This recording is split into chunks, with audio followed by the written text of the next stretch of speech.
सावधान, इस चैनल की कहानियां सुनने से आपको कहानी की लत और रातों की नींद उड़ने का खतरा है। कृपया हेडफोन लगा लें, वरना आपके घरवाले समझेंगे कि आप सच में किसी दूसरी दुनिया में पहुंच गए हैं। बिना ब्रेक के सुनने पर कहानी हैंगओवर की जिम्मेदारी हमारी। मजाक मत करो। कुछ पलों के सदमे के बाद आरव यादव ने अपनी तर्कशक्ति वापस पाए और पल्लवी कुलकर्णी से कहा, तुम एक पुलिस अधिकारी से झूठ नहीं बोल सकती।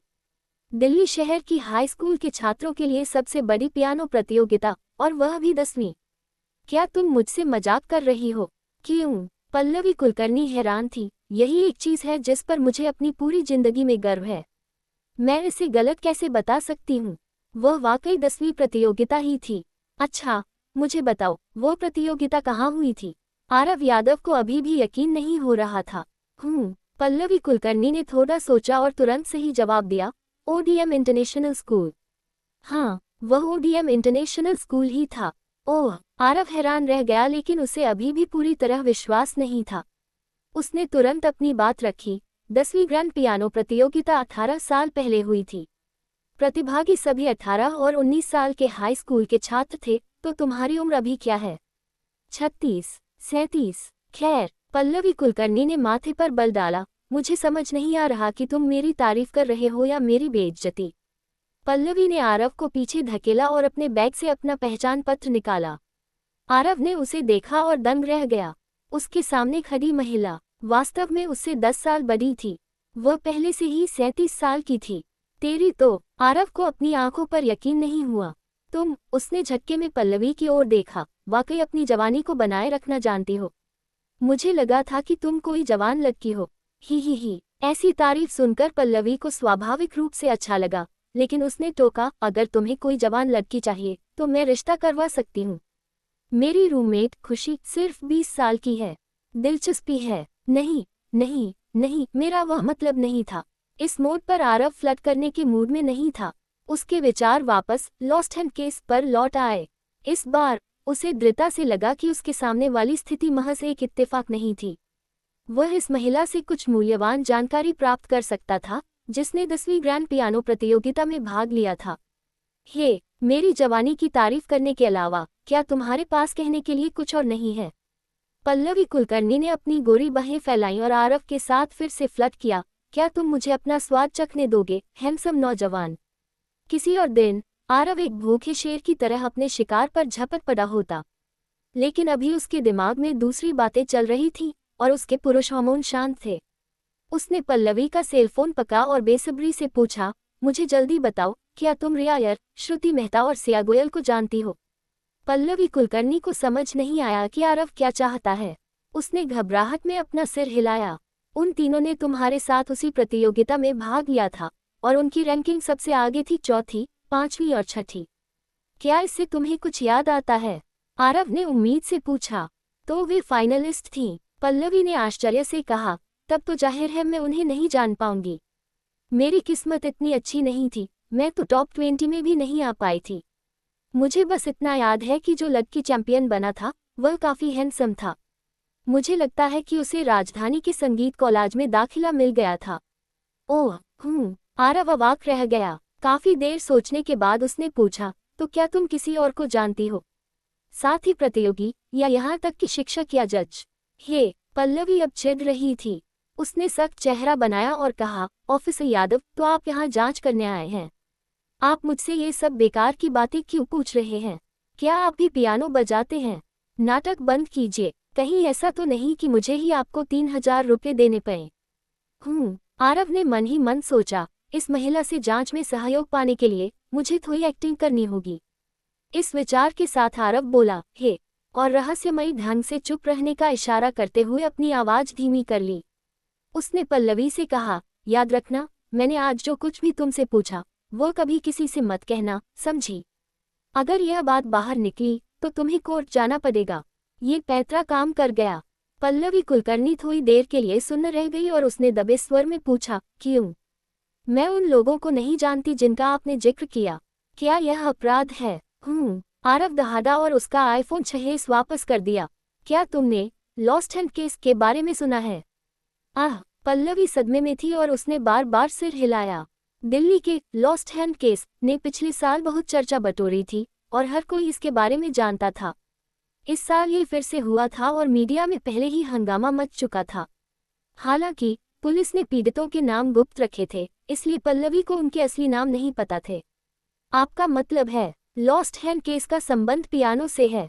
हे भगवान, पल्लवी पूरी तरह से आरव की बातों के जाल में फंस गई थी।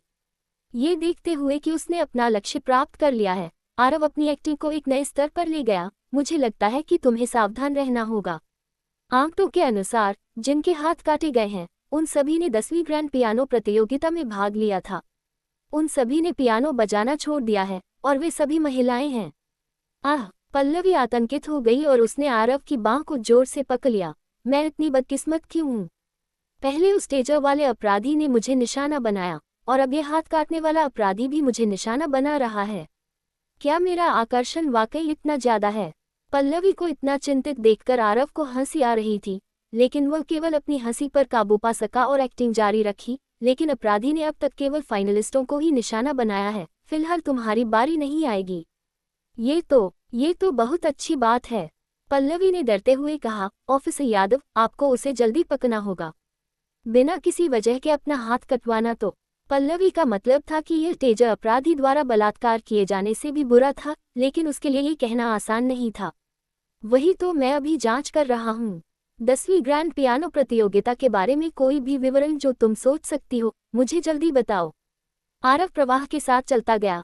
हम केवल इसी तरह के सुलझा सकते हैं। इतनी एक्टिंग और डर के बाद पल्लवी ने अब नखरे दिखाना छोड़ दिया और तुरंत आरव से कहा, ऑफिसर यादव, जिन लोगों का आपने जिक्र किया, मुझे उनके बारे में वाकई कुछ भी याद नहीं है। पियानो प्रतियोगिता बहुत तनावपूर्ण थी और मैं तब एक बच्ची थी। मुझे कैसे याद रहेगा? पल्लवी ने अपने माथे को थपथपाया और याद करने की कड़ी कोशिश की। जिस प्रतियोगिता में मैंने भाग लिया था उसका डेटा कब का जा चुका है। मैंने 10 साल से ज्यादा समय से पियानो को छुआ तक नहीं है। उफ, पल्लवी के चेहरे पर बेचैनी देखकर आरव को निराशा होने लगी। उसके हाव भाव बिल्कुल उस गर्भवती महिला की तरह थे जिसे 10वीं रैंक मिली थी। आखिरकार बहुत समय बीत चुका था और कई चीजें पहले ही गायब होकर राख बन चुकी थी। कोई बात नहीं, घबराओ मत, आरव ने हौसला दिया। अगर तुम्हें कुछ भी याद आए तो बस मुझे बता देना। अपने सामने खड़ी सुंदरी को देखकर आरव पल्लवी को थोड़ा छेने के लालच से खुद को नहीं रोक सका, क्योंकि ऐसे मौके कम ही मिलते थे। लेकिन पल्लवी ने उसके इशारे पर ध्यान नहीं दिया। उसने अपना मन इस मामले पर लगा दिया था और याद करने की पूरी कोशिश कर रही थी। जैसे ही आरव ने अपना हाथ आगे बढ़ाया, उसने अचानक वहीं सिकोड़ी और पूछा, ऑफिसर यादव, क्या प्रतियोगिता से जुड़ा कोई भी व्यक्ति और कोई भी चीज प्रासंगिक है? बिल्कुल, केस सुलझाने की चाबी अक्सर उन्हीं मामूली विवरणों में छिपी होती है।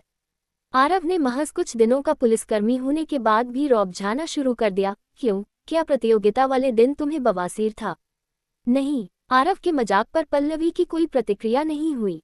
ऐसा लग रहा था कि उसने कुछ सोचा है और वह उस पर गंभीरता से विचार कर रही थी। काफी देर तक विचार विमर्श करने के बाद उसने अनिश्चितता के साथ आरव से कहा, ऑफिसर यादव, मुझे धुंधला सा याद आ रहा है, उस प्रतियोगिता के दौरान कुछ अजीब हुआ था। वह क्या बात है? पल्लवी कुलकर्णी के मुंह से अजीब बात का जिक्र सुनते ही आरव यादव की उत्सुकता बढ़ गई और उसने तुरंत सवाल दाग दिया। पल्लवी याद करने लगी, मुझे याद है, उस साल की शुरुआती प्रतियोगिता के दौरान हमारे हिसार सिटी में एक अद्भुत छात्रा थी। मुझे उसका नाम ठीक से याद नहीं, लेकिन वह पक्का एक लड़की थी और प्रतियोगिता से पहले ही हमारे जिले में बहुत मशहूर थी। सुना था कि उसने मात्र 12 साल की उम्र में पियानो का 10वां लेवल पार कर लिया था और राजधानी के सबसे बड़े इंस्ट्रक्टर से सीखा था। कुल मिलाकर वह सुपर जीनियस थी। उसने आगे कहा, अगर मुझे सही याद है तो रीमैच के दौरान मैंने उसे एक बार देखा था। उसके कपड़े बहुत पुराने थे और उन पर पैचेस लगे हुए थे।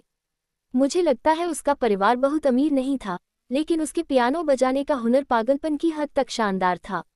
भले ही हम सब 10वें लेवल पर थे, पर वह हमसे कहीं ऊंचे स्तर पर थी। और जैसे कुछ याद आया हो, पल्लवी ने जल्दी में कहा, अजीब बात यहाँ दिल्ली शहर में हुई। उसने अपने अविश्वसनीय स्कोर के साथ प्रतियोगिता में सबको पीछे छोड़ दिया था, लेकिन पता नहीं क्यों फाइनल प्रतियोगियों की सूची में उसका नाम नहीं था। किसी ने कहा कि उसने प्रतियोगिता वाली रात से ठीक पहले हटने का फैसला कर लिया था। क्या यह अजीब नहीं है? आरव यादव ने पल्लवी की बात पर गहराई से विचार किया और उसे भी ये बहुत अजीब लगा। उसने तुरंत पूछा, क्या तुम्हें यकीन है कि उसने फाइनल में जगह बना ली थी? मम, पल्लवी ने अपने दोनों हाथों से सिर खुजलाया और होंठ सिकोड़े। अभी सब कुछ थोड़ा धुंधला है। शायद मैंने ये दूसरे छात्रों के माता पिता से सुना था या अपनी माँ से। अरे हाँ, मैं तो भूल ही गई। मेरी माँ से पूछो। उस साल वह खुद पियानो के 10वें लेवल तक पहुँचने वाली थी। अगर पियानो की बात है तो उन्हें जरूर याद होगा। उम्मीद से उलट पल्लवी कुलकर्णी अब आरव से भी ज्यादा इस केस में दिलचस्पी लेने लगी थी। उसने इस बात की परवाह नहीं की कि इतनी सुबह बुजुर्ग माँ को परेशान करना ठीक है या नहीं, और बिना झिझके उन्हें फोन लगा दिया। आरव सब कुछ साफ साफ सुन सके, इसलिए उसने फोन स्पीकर पर डाल दिया। फोन से एक बुजुर्ग महिला की आवाज आए और पल्लवी ने अपनी माँ को स्थिति समझाई। ये पक्का करने के लिए कि उसकी माँ पूरा सहयोग करे, उसने झूठ बोल दिया कि वह इस वक्त पुलिस स्टेशन में पूछताछ के घेरे में है। ये सुनकर बुढ़िया डर गई और उसने तुरंत उस समय की हर बात बतानी शुरू कर दी। हालांकि उनका सारांश पल्लवी जैसा ही था, लेकिन बुजुर्ग महिला के पास ज्यादा विवरण थे। पता चला कि उस साल हिसार सिटी में वाकई एक पियानो विलक्षण थी। उसने बचपन से ही अपनी प्रतिभा दिखा दी थी।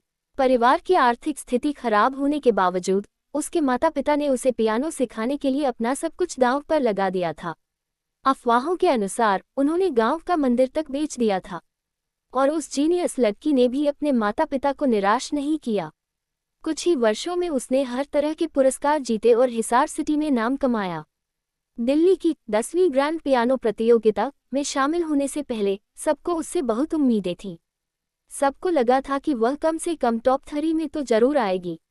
एक बार किसी बड़े विश्वविद्यालय की नज़र उस पर पड़ जाती तो उस लड़की की जिंदगी संवर जाती। उसका भविष्य बहुत उज्ज्वल था।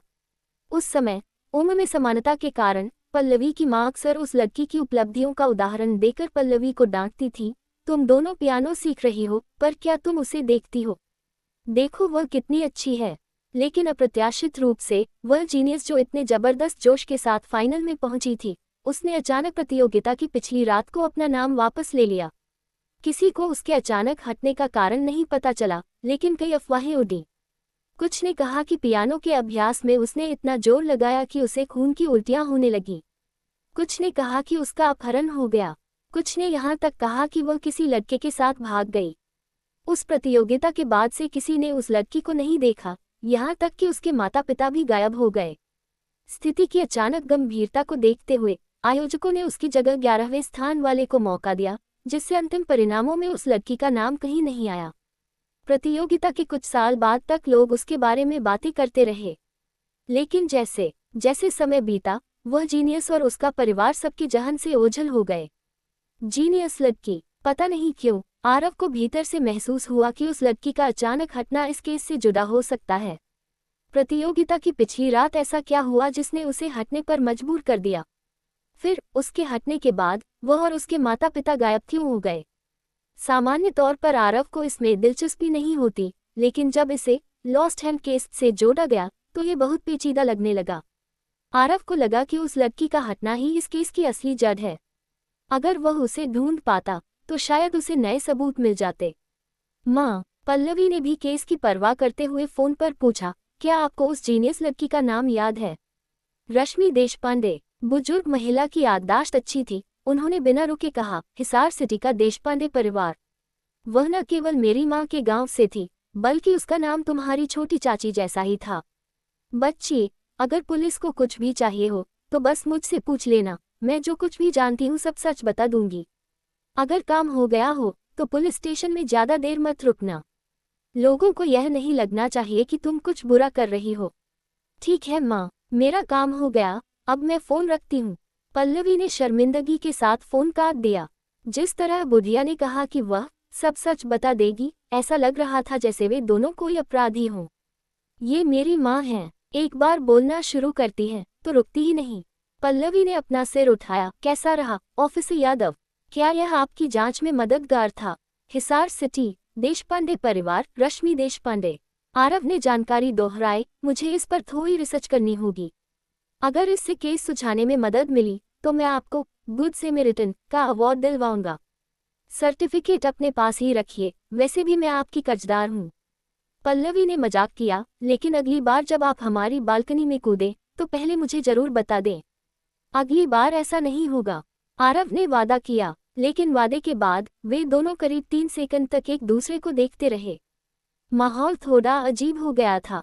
तो हम, आरव ने पहले पल्लवी की ओर इशारा किया, फिर अपनी ओर, जैसे कुछ कहना चाहता हो पर शब्द न मिल रहे हों।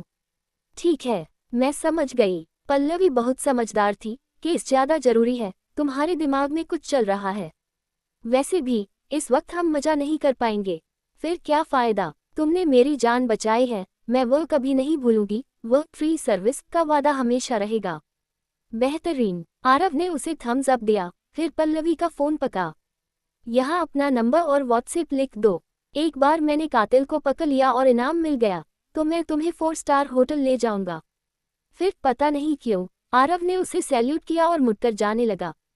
तुम अभी जा रहे हो? वापस कैसे जाओगे? पल्लवी ने चिंता से पूछा। तुम इस हालत में पुलिस स्टेशन तो नहीं जाओगे ना? रुको, मैं तुम्हारे लिए कुछ कपड़े ढूंढती हूँ। इससे पहले कि पल्लवी अपनी बात पूरी करती, उसे आरव द्वारा मुख्य दरवाजा बंद करने की आवाज सुनाई दी। यह आदमी हमेशा जल्दी में रहता है।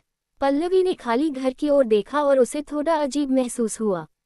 आरव की लॉस्ट हैंड केस वाली बातों को याद करते हुए उसने अपनी बाईं हथेली से दाहिनी कलाई पर काटने का इशारा किया। उसके पूरे शरीर में रोंगटे खड़े हो गए। रिश्वत। आजाद नगर की ओर कार की सवारी के दौरान नव्या शर्मा ने आरव यादव के सामने अपना तर्क रखा। हो सकता है कि किसी ने उस नन्ही जीनियस को रिश्वत दी हो, उसे एक मोटी रकम दी हो और उसे प्रतियोगिता से हटने के लिए मना लिया हो। उसके बिना जिसने भी उसे पैसे दिए होंगे उसके लिए अपनी जगह बनाना आसान हो गया होगा। दिलचस्प है, आरव ने गाड़ी चलाते हुए कहा। या फिर ऐसा भी हो सकता है कि कोई फाइनल में न पहुंच पाया हो और उसे 11वां स्थान मिला हो, तो उसने रश्मि देशपांडे को रिश्वत दी हो ताकि वह नाम वापस ले ले और उसकी जगह वह खुद फाइनल में पहुंच सके। वैसे वह गर्भवती महिला 10वें स्थान पर थी, क्या वह? नहीं, नव्या ने कहा। फाइनल में पहुंचने का क्रम अंतिम स्थान तय नहीं करता। जो 10वें नंबर पर फाइनल में पहुंचा है वह सैद्धांतिक रूप से चैंपियन भी बन सकता है। ओह, इसका मतलब हमें ये चेक करना होगा कि वह खुशकिस्मत कौन था जिसे अपवाद के तौर पर 11वें स्थान से फाइनल में एंट्री मिली। आरव ने सोचा। नहीं सीनियर, हम गलत भी हो सकते हैं। नव्या ने तुरंत अपनी अटकलबाजी को नकारा। ये रिश्वत नहीं हो सकती। सोचिए, वह जीनियस लड़की टॉप 3 के लिए दौड़ रही थी। उसकी किस्मत तभी बदल सकती थी जब वह उन शीर्ष 3 में आती, और दुनिया की कोई भी रकम उस सुनहरे भविष्य को नहीं खरीद सकती थी। अगर मैं उसके माता पिता होती तो मैं कभी दूसरों को जीतने नहीं देती, चाहे कोई मुझे कितनी भी रकम ऑफर करे। आखिरकार ये जिंदगी में एक बार मिलने वाला मौका था। ये सच है तो क्या ये धमकी की वजह से हो सकता है? आरव ने अपनी मुट्ठी भींची। किसी ने उस लड़की को नाम वापस लेने की धमकी दी हो कि अगर उसने ऐसा नहीं किया तो उसके पूरे परिवार को मार दिया जाएगा। उफ, नव्या ने मुंह बनाया। आप उन्हें गैंगस्टरों जैसा बना रहे हैं। उस दौर में पियानो सीखने वाले बच्चे, क्या वे इतने दुष्ट हो सकते थे? कुल मिलाकर उस पियानो प्रतियोगिता के दौरान कुछ तो हुआ था, वरना यह संभव नहीं होता कि सभी पीड़ित फाइनल प्रतियोगियों की सूची में होते। आरव ने गंभीरता से कहा। उसने जांच पूरी करने की उत्सुकता में कार की रफ्तार बढ़ा दी। हालांकि आगे जो हुआ उससे आरव एक बार फिर निराश हो गया। उसने नव्या के साथ पूरा दिन आजाद नगर में बिताया, लेकिन उन्हें बहुत कम सबूत मिले। गांव के सचिव और पुराने पड़ोसियों के अनुसार रश्मि देशपांडे का परिवार 20 साल से भी ज्यादा समय पहले अपना पुश्तैनी घर बेचकर गांव छोड़ चुका था। हालांकि उनके कुछ रिश्तेदार थे, लेकिन उनसे कोई संपर्क नहीं था और उस पियानो प्रतियोगिता के बाद से उन्हें कभी नहीं देखा गया था। कोई नहीं जानता था कि पूरा परिवार कहाँ चला गया। इससे पहले नव्या ने पुलिस स्टेशन में परिवार का रिकॉर्ड चेक किया था, पर वहां भी कुछ नहीं मिला। उसने सोचा था कि गांव जाने से कुछ हासिल होगा, लेकिन परिणाम बहुत निराशाजनक रहा। रश्मि का परिवार जैसे धरती से गायब हो गया था। आरव और नव्या को तो यहाँ तक शक हुआ कि कहीं उस परिवार का अंत ही न हो गया हो। लॉस्ट हैंड केस सुलझने से पहले क्या एक हत्या का मामला सामने आने वाला था? रश्मि देशपांडे के परिवार का न मिल पाना मतलब सुरागों का फिर से खो जाना था। इसने आरव को बेहद हताश कर दिया। उसे लगा जैसे वह एक स्प्रिंग की तरह है जिसे बार बार खींचा गया हो और जो अब टूटने ही वाला है। धत तेरे की, क्यों इस केस की जांच करना इतना मुश्किल क्यों है? आरव ने झुंझलाहट में सोचा। हर बार जब वे एक छोटा सा सुराग ढूंढने के लिए भारी मेहनत करते थे तो अंत में उन्हें रुकना पड़ता था और काम बीच में ही छोड़ना पड़ता था। आरव ने गुस्से में स्टीयरिंग व्हील पर हाथ मारा, जबकि नव्या उसे सांत्वना देने की कोशिश कर रही थी। वे अब और देर नहीं कर सकते थे। उन्हें कोमल की सुरक्षा के लिए वापस भागना था। आज 26 तारीख थी। वे कातिल को उसका हाथ काटने नहीं दे सकते थे, लेकिन हम अपनी सारी उम्मीदें सिर्फ इस पर नहीं टिका सकते। थोड़ी देर की मायूसी के बाद आरव ने हार नहीं मानी। अगर कोई और विकल्प नहीं बचा तो मैं उन तीनों पीड़ितों से मिलूंगा। उन्हें नहीं पता कि यह पियानो से जुड़ा है। अगर मैं उनसे सोचने को कहूं तो शायद वे कुछ याद कर सकें। ये भी ठीक है, चलिए काम बांट लेते हैं। नव्या को अचानक कुछ याद आया और उसने जल्दी से कहा, ओह हाँ, मुझे अभी ख्याल आया, हम रश्मि देशपांडे की तलाश जारी रख सकते हैं। शायद हम उस व्यक्ति से मदद मांग सकते हैं। किस व्यक्ति से? आरव को समझ नहीं आया। क्या आप नहीं जानते, हमारे पुलिस स्टेशन में लोगों को ढूंढने का एक एक्सपर्ट है। अगर वह मदद करने के लिए तैयार हो जाए तो शायद हमें कुछ मिल जाए। ऐसा कोई इंसान है? आरव हैरान था, तुमने पहले क्यों नहीं बताया? उफ, वह आदमी केस की जांच में तो कमजोर है, लेकिन इंसानों को खोजने में अव्वल दर्जे का एक्सपर्ट है। मैंने सुना है कि उसके पास लोगों को खोजने का एक गुप्त फॉर्मूला है। कोई भी व्यक्ति जो सालों से लापता हो, वह उसे तुरंत ढूंढ सकता है। ओह, ऐसा टैलेंट भी है हमारे पास। आरव ने अपना सिर खुजलाया। तो क्या वह लापता व्यक्ति यूनिट में है? अरे छोड़िए, नाटक बंद कीजिए। क्या आप सच में नहीं जानते? नव्या ने कहा, वह विवान गोयल है। वही जो ऑफिस में आपके बगल में बैठता है। क्या? आरव थोड़ा चकरा गया। वह कैसे हो सकता है? क्या वह? हाँ, तरुण सिंह के साथ कोर्ट केस इन्वेस्टिगेशन टीम वाला, वही अजीबोगरीब टीम जो अजीब लोगों से बनी है। नव्या ने आगे बताया, विवान गोयल की मिसिंग पर्सन्स यूनिट में बहुत खराब प्रतिष्ठा है। जब भी कोई सहकर्मी उससे किसी को खोजने में मदद मांगता तो वह बदले में कुछ मांगता। अगर उसे कुछ न मिलता तो वह बहाने बनाता और अपना काम ठीक से नहीं करता। उसे मदफिश का निकनेम दिया गया है। यूनिट के लोग उसे अब और बर्दाश्त नहीं कर सके और उसकी रिपोर्ट कर दी। इसलिए ऊपर वालों ने उसे कोर्ट केस टीम में भेज दिया। हालांकि यह टीम ए से जुड़ी है, लेकिन अगर आप उसकी मदद चाहते हैं तो आपको थोड़ा पैसा खर्च करने के लिए तैयार रहना होगा। दिलचस्प। आरव को उम्मीद नहीं थी कि विवान ऐसा इंसान होगा। उसने सोचा था कि वह बिना किसी लक्ष्य के बस वक्त काटने वाला सुस्त आदमी है। उसने कभी नहीं सोचा था कि उसके पास ऐसा कोई हुनर होगा। पुलिस स्टेशन लौटने से पहले आरव ने विवान गोयल को फोन किया और स्थिति समझाई। उम्मीद के उलट विवान ने कोई बहाना नहीं बनाया और खुशी खुशी मदद के लिए तैयार हो गया। उसने उत्साह से आरव से कहा कि वह जानकारी जल्दी भेज दे और वह ऑफिस में चेक करने में उसकी मदद करेगा। फोन रखने के बाद आरव ने नव्या की ओर देखकर कंधे उचकाए। क्या तुम सही कह रही थी? उसने तो तुरंत मदद के लिए हाँ कह दी। खैर, नव्या ने एक गहरी सांस ली। यह उसकी पुरानी चाल है, ऊपर से मदद के लिए हाँ कह देना, लेकिन तब तक कुछ न करना जब तक आप हताश न हो जाएं। फिर वह अपनी शर्तें रखेगा और अगर आप नहीं माने तो वह कभी मदद नहीं करेगा। सच में, आरव को अभी भी संदेह था, पुलिस बल में ऐसा धोखेबाज इंसान क्यों था? ये तो किसी अविश्वसनीय गुंडे जैसा व्यवहार था। जब वे दोनों पुलिस स्टेशन लौटे तो विवान गोयल वहां नहीं था। जब आरव ने उसे फोन किया तो विवान ने कहा कि उसे दस्त हो गए हैं। उसने कहा कि उसे थोड़ा देर हो जाएगी और आरव से ऑफिस में इंतजार करने को कहा। आरव ने उसे टोकते हुए कहा कि यह बहुत जरूरी मामला है। ये केस सुलझाने की चाबी है, इसलिए इसे ठीक से किया जाना चाहिए। विवान ने फिर से शरारत से हाँ कह दी और कहा कि वह जल्दी आएगा, लेकिन 20 मिनट बाद भी उसका कहीं पता नहीं था। आरव ने दोबारा फोन किया तो उसने उठाया तक नहीं। मैंने क्या कहा था? नव्या गर्व से मुस्कुराए। मुझे ऐसे लोगों से नफरत है।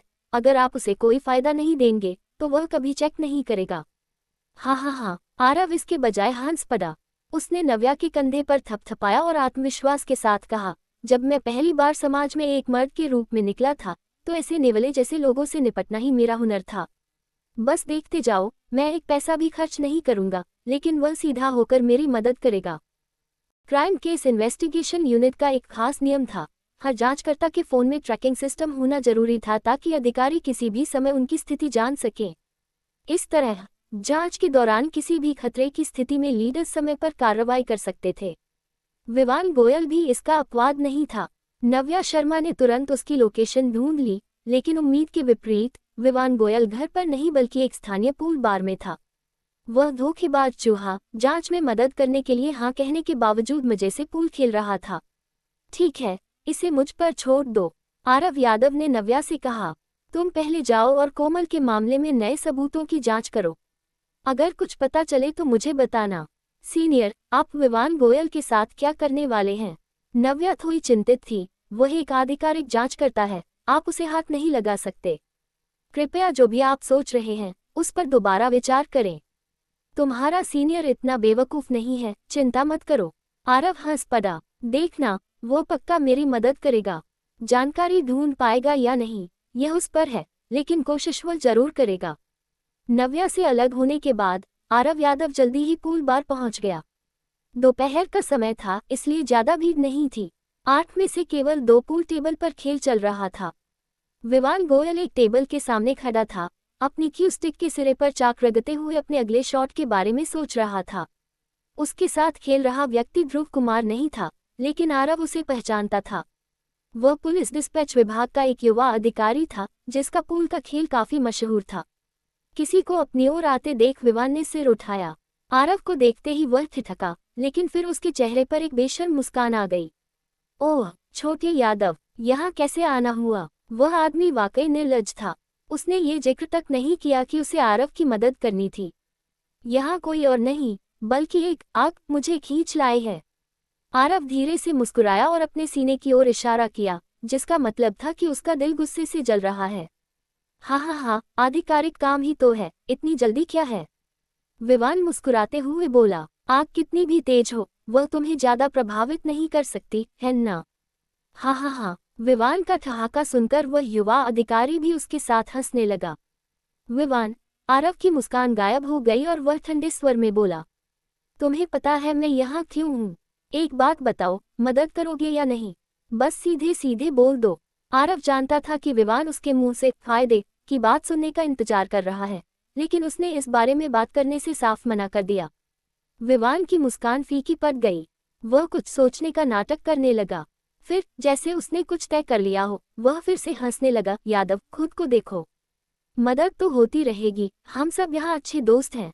पहले चलो कुछ राउंड खेलते हैं, कुछ शॉट लगाओ। विवान साफ तौर पर तब तक मदद नहीं करना चाहता था जब तक वह अपने फायदे की बात न सुन ले। अब जब दोनों के रुख साफ थे तो आरव ने भी रुकना छोड़ दिया।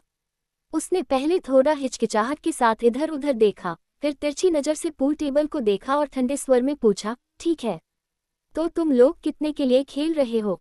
ही। विवान हंसा, मुझे अंदाजा नहीं था, पर लगता है तुम ही एक्सपर्ट हो। तुम्हें पता ही है हम लोग तनख्वाह पर गुजारा करते हैं, तो ज्यादा बड़ा दाम नहीं है। आमतौर पर एक क्यू के 50 रुपये। क्या ख्याल है? एक स्टिक के 50। आरव ने दिलचस्पी दिखाई। तो मैं कितने शॉट लगा सकता हूँ? यह क्या कह रहे हो? विवान की आंखें फटी रह गईं, जितने चाहो उतने शॉट। ओह, तो तुम्हारा मतलब है कि तुम्हारा खेल काफी अच्छा है। तुम मुझसे पैसे जीतना चाहते हो? हाँ। विवान के हंसने की वजह थी उसका खेल इलाके भर में बेमिसाल था। ठीक है, तुमने कहा था। आरव ने अपनी उंगली से उसकी ओर इशारा किया। एक क्यू, 50 रुपये, और मैं जितने चाहूँ उतने शॉट ले सकता हूँ। कोई दिक्कत नहीं। विवान सर्विस डेस्क की ओर चिल्लाया। बॉस, हमारे लिए टेबल तैयार करो, आज मैं अपने भाई के साथ हाथ आजमाऊंगा। बॉस एक तगड़ा आदमी था। आवाज सुनते ही वह टेबल सेट करने के लिए दौड़ा। अचानक आरव ने उसका रास्ता रोका और एक क्यू स्टिक पकड़ ली। फिर सबकी हैरान नजरों के सामने उसने उसे जोर से अपनी जांघ पर दे मारा।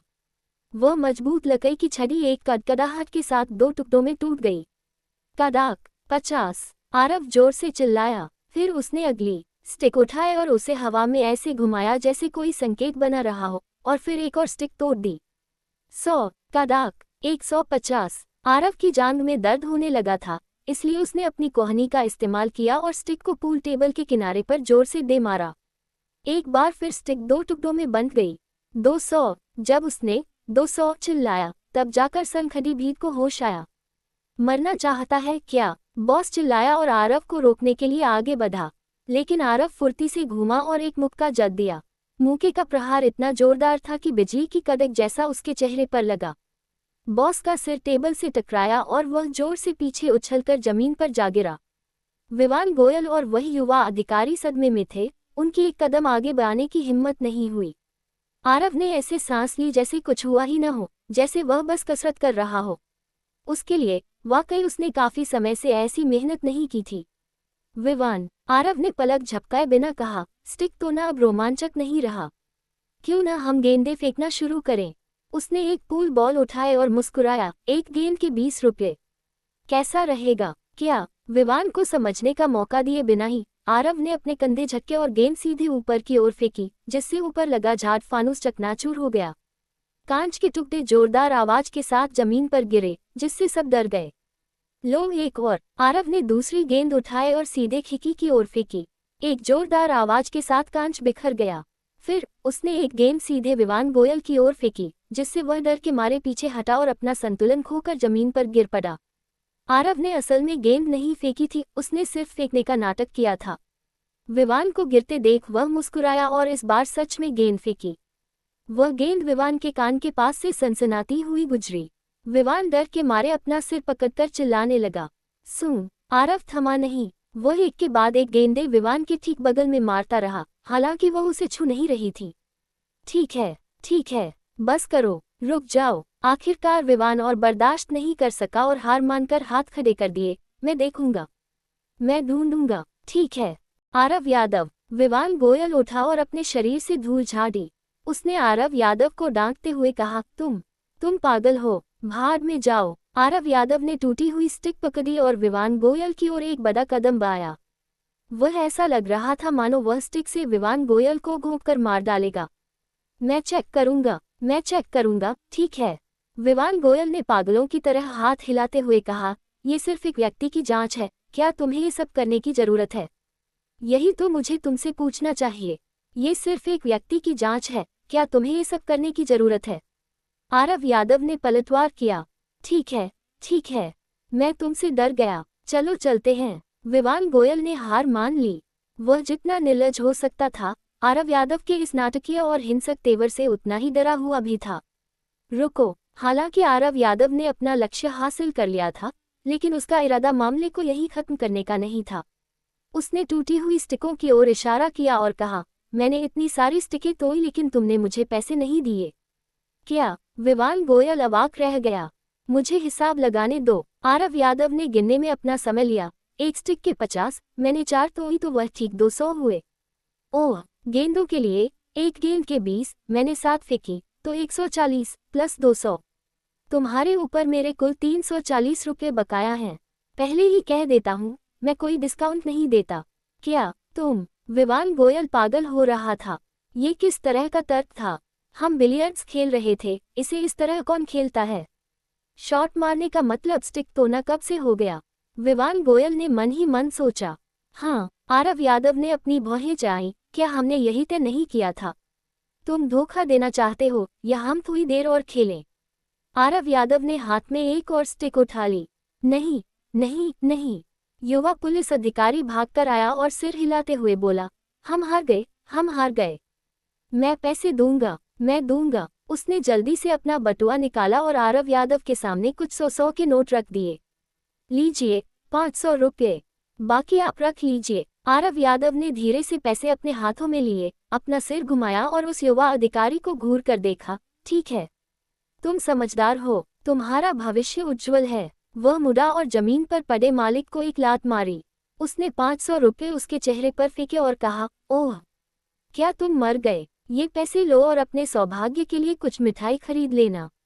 शायद अगर तुम इसे रोज खाओ तो तुम पुलिस स्टेशन की क्राइम केस इन्वेस्टिगेशन यूनिट में जाकर मेरे खिलाफ रिपोर्ट दर्ज कर सको बिना मेरे बदला लिए। वरना अपना मुंह बंद रखना, समझे? मालिक को धीरे धीरे होश आ गया था। आरव यादव के उग्र रूप को देखकर उसने डरते हुए सिर हिलाया। मेरी हिम्मत नहीं होगी। हे गोयल, तुम हिल क्यों नहीं रहे हो? आरव यादव ने आदेश दिया। विवान गोयल के पास सिर झुकाने के अलावा कोई चारा नहीं था और वह आरव यादव के साथ बिलियर्ड सेंटर से बाहर निकल गया। किसी की दुकान को तहस नहस करना आरव यादव के लिए अतीत में रोज का काम था। उसे अपने पुराने पेशे में वापस जाने पर थोड़ा अजीब लग रहा था, क्योंकि आज उसके पास मातहत के तौर पर 50-60 आदमी नहीं थे। ग्रीन ड्रैगन क्लैन के टॉप फाइटर के रूप में आरव यादव की अपनी एक कहावत थी, अगर किसी चीज को ताकत से सुलझाया जा सकता है तो मैं कभी दूसरे तरीकों पर विचार नहीं करूंगा।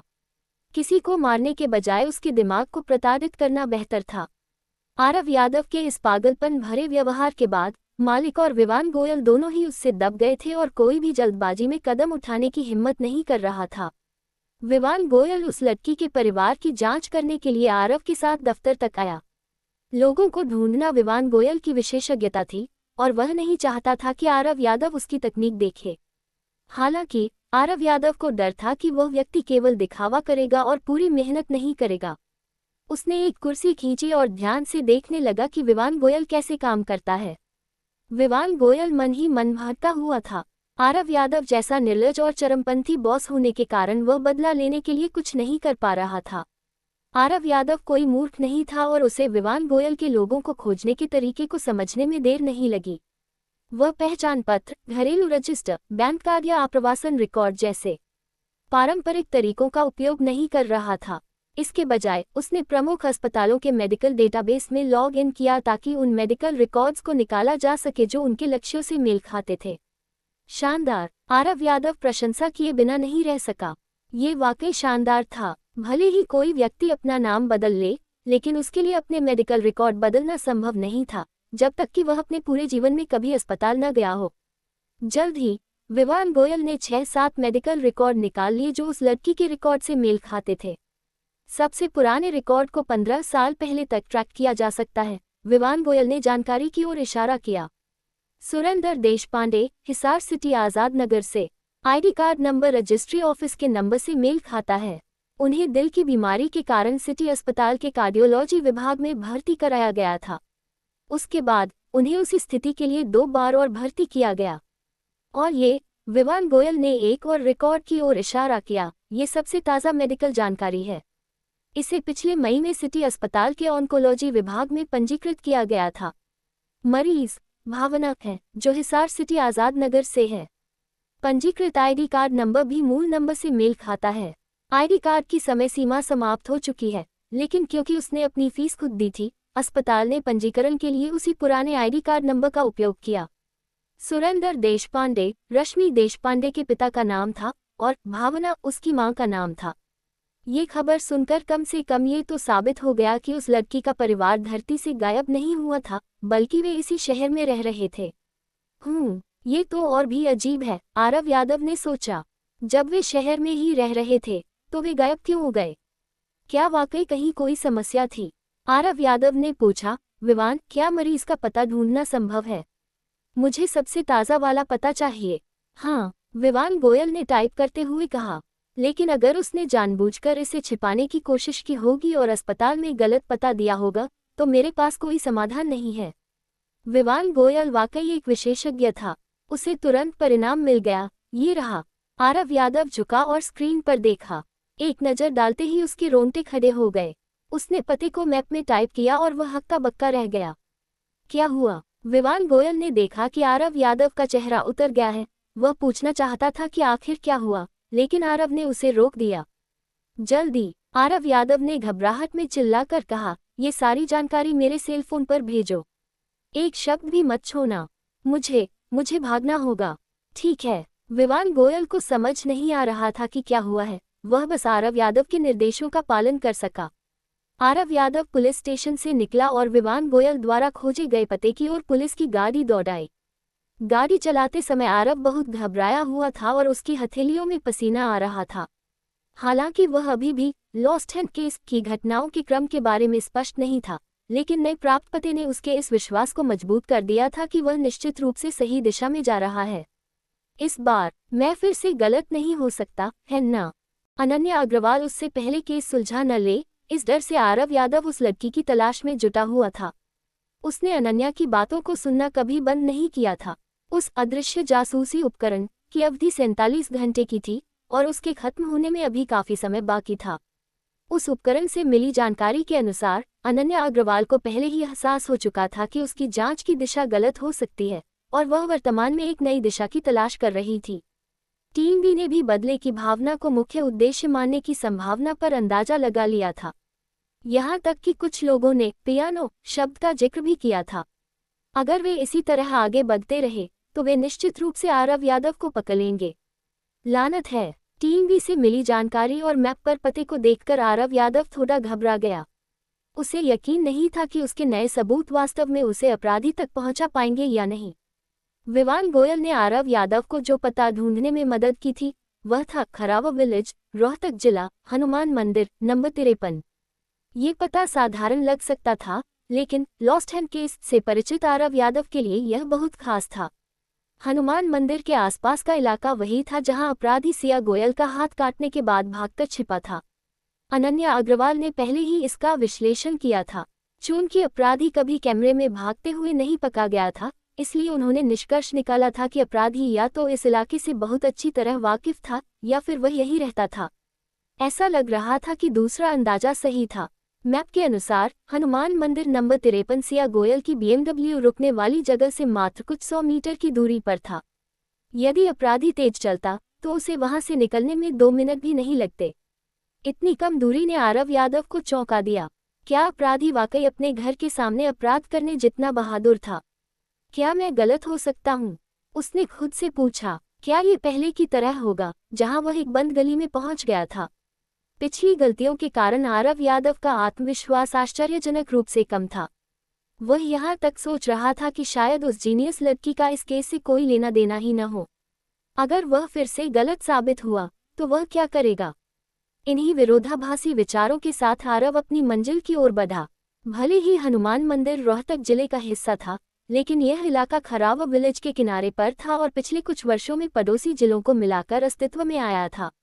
अधिकांश घर पुराने तरीके से बने थे और निवासी अधिकतर गरीब थे। नागरिक अक्सर इस क्षेत्र को स्लम कहते थे। यहाँ आपको हर तरह के लोग मिलते थे। कुछ वास्तविक निवासियों के अलावा ज्यादातर प्रवासी मजदूर थे। यहाँ तक कि कुछ लोग अवैध सामान भी बेचते थे। अन्य घरों की तरह हनुमान मंदिर नंबर 53 एक टूटा फूटा पुराना घर था। बाहर से केवल 3 कमरे और एक आंगन दिखाई देता था। अंदर का क्षेत्र बहुत बड़ा नहीं था और दीवारें थोड़ी तिरछी थीं, जिससे असुरक्षा का एहसास होता था। ऐसा नहीं हो सकता, आरव यादव ने सोचा। रश्मि देशपांडे का परिवार ऐसी जगह रहता है। उस भद्दे लोहे के दरवाजे को देखकर आरव यादव संदेह से भर गया और उसने दरवाजा खटखटाया। जल्द ही किसी ने जवाब दिया। एक कमजोर महिला की आवाज आए, आ रही हूँ, कौन है? आरव यादव ने तुरंत जवाब नहीं दिया, बल्कि दरवाजे की एक दरार से अंदर झांका।